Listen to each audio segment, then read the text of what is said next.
Welcome to The Explainer. Today, we are absolutely tearing into a fascinating new frontier in fitness science.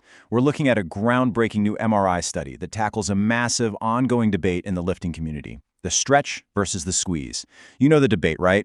Which part of an exercise actually builds more muscle? Is it that deep, muscle-tearing stretch at the bottom of the movement? Or is it that hard, contracted squeeze at the very top? Well, we are going to decode the data, map out exactly what this means for your workouts, and figure out how to completely optimize your time in the gym. Okay, let's dive right into this. Look, if you've been following fitness science lately, you already know there has been an absolute obsession with training muscles in a lengthened or stretched position. I mean, the fitness industry has been practically shouting from the rooftops that getting a deep stretch is the ultimate, undeniable key to hypergrowth. Everyone and their mother has been modifying their exercises to maximize what we call stretch-mediated hypertrophy. But a massive new study is seriously challenging whether that golden rule actually applies to everything. To figure this whole thing out, we're looking at a brilliant new study co-authored by fitness expert Jeremy Ethier. The researchers set up a really fascinating within-subject design. Basically, they had subjects train one half of their body with a squeeze emphasis, meaning the exercise physically felt heaviest at the top of the movement.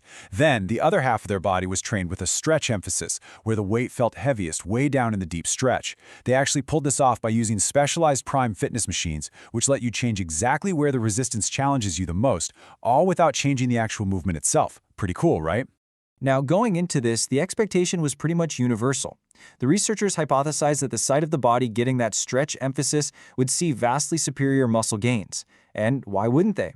Because honestly, most of the scientific literature up to this point has heavily favored training in a lengthened position, especially for beginners.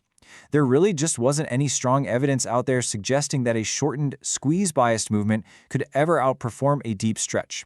So they set it up. The study tracked 20 beginner subjects who trained diligently for 10 whole weeks. And to make sure the data was absolutely bulletproof, the researchers didn't just rely on basic tape measures or calipers. No way. They used highly accurate, multi-million-dollar MRI machines to measure the precise, microscopic changes in muscle cross-sectional area. You literally cannot get more accurate than an MRI for tracking muscle growth.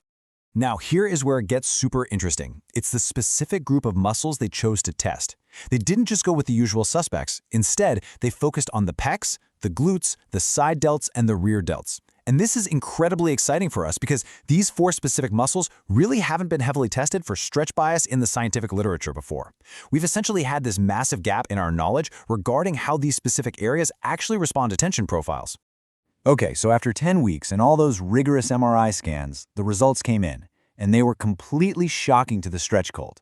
For all four of these muscles, the pecs, glutes, side delts, and rear delts, there was absolutely no difference in growth between the stretch-emphasized side and the squeeze-emphasized side. None. Both sides grew, and they actually grew incredibly well, but neither tension profile produced a superior result over the other. So, you are probably wondering exactly what I was wondering when I first read this. Why didn't the stretch matter here at all? If the science community has been raving about long muscle lengths non-stop for the past 2 years, how did an MRI-backed study show a literal tie? Well, to understand this, we have to look really closely at the actual mechanics of how the subjects were lifting the weights. It actually all comes down to this brilliant realization from the researchers. Listen to this. Even when the machine was specifically set to emphasize the squeeze, the lifters were still going through a complete full range of motion. They were still getting a stretch at the bottom of the rep, it just wasn't the absolute heaviest part of the movement. So, as long as you're using a full range of motion, and there is at least some tension down there in the stretched position, you might already be getting all the stretch-mediated benefits that that specific muscle has to offer. And it is absolutely vital to clarify this distinction. See, past studies that heavily favored the stretch, they often compared groups doing exclusively lengthened partials against groups doing exclusively shortened half reps. But in Ethier's study, both groups used a full range of motion. Everyone got the stretch, the whole shebang. It was simply a difference of how much tension was applied at that specific point. And it turns out, that slight tweak in the tension profile just wasn't enough to make a measurable difference in growth. So the absolute crucial point is this. When you are training hard and you're pushing a muscle close to absolute failure, that effort acts as the great equalizer. Seriously, if you take a set to failure through a full range of motion, minor differences in exactly where the tension peaks throughout the rep might just become a total wash. The sheer intensity of the failure matters way more than the micromanagement of the tension curve. Let's look at a really practical example from the study to make this concrete: the side delt. A lot of people online claim that using hip-height cables for lateral raises creates this magical stretch tension that absolutely blows up your shoulders. But the side delt is highly technique sensitive, right? When most people do standard dumbbell lateral raises, their traps just completely take over the movement. So using a cable might simply be forcing better initial technique and better isolation of the target muscle, rather than unlocking some secret physiological stretch growth mechanism. Sometimes better activation is the real hero here. Section 1. The anatomical divide.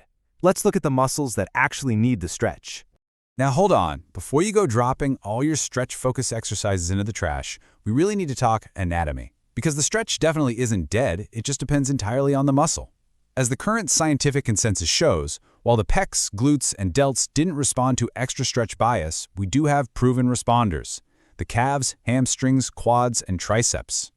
The existing science on these specific responders is incredibly strong, and let's be clear, this new study does not overturn that evidence at all. Let me give you a staggering specific detail just to prove how much the stretch actually matters for those responding muscles. To put it in perspective, studies have shown that standing calf raises, which place a massive deep stretch on the gastrocnemius muscle because your leg is totally straight, grew calves roughly 10 times better than seated calf raises, where the knee is bent and the stretch is reduced. 10 times. That is a game changer. And honestly, this brilliantly illustrates exactly why some muscles respond so well. It largely comes down to whether they are biarticular muscles. I know, it's a big fancy word, but it just means muscles that cross two different joints. For example, your hamstrings cross your hip and your knee. Your triceps cross your shoulder and your elbow. Because they cross two joints, you can manipulate your body position to achieve significantly more physical length and stretch in those specific muscles compared to something like your chest. It's just mechanics. So how does this actually build your routine? Well, here is your evidence-backed stretch arsenal. You should absolutely keep prioritizing the stretch for these specific movements: Romanian deadlifts and seated leg curls for the hamstrings, tilting the seat back on your leg extensions to really stretch the quads, overhead extensions for those triceps, and lengthened partials for the calves. The science still heavily supports maximizing the stretch for these guys. Section 2. The puzzle piece arc and what science-based lifting truly means. Let's just zoom out for a quick second here. It is super easy to see a study like this and just feel totally frustrated thinking that fitness science is constantly flip-flopping on you. But as the source material points out, science isn't flip-flopping. A single study shouldn't make you update your entire stance overnight, but you definitely shouldn't ignore it either. It's literally just another piece of the giant puzzle. We had a piece that we thought fit absolutely everywhere, but now we realize, hey, it only fits on one side of the board. The overall picture of how to build muscle, it's still incredibly clear. Because look, at the end of the day, these are your bedrock principles: progressive overload, proximity to failure, sufficient volume, and consistent training over years and years.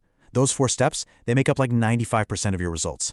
Whether you emphasize the stretch or the squeeze on a side lateral raise is just a tiny micro detail compared to whether you are consistently showing up, training hard, and actually adding weight to the bar. This entire explainer really just proves that science-based lifting requires a bit of intellectual humility. It's about finding out what actually matters and not getting completely lost in the hype. So I'm going to leave you with this. Knowing that your pecs and delts might not actually need that magical stretch, but your calves and triceps definitely for sure do, how will you update your training puzzle today? Use this science, attack your next workout, and keep building. Thanks for hanging out with me on The Explainer.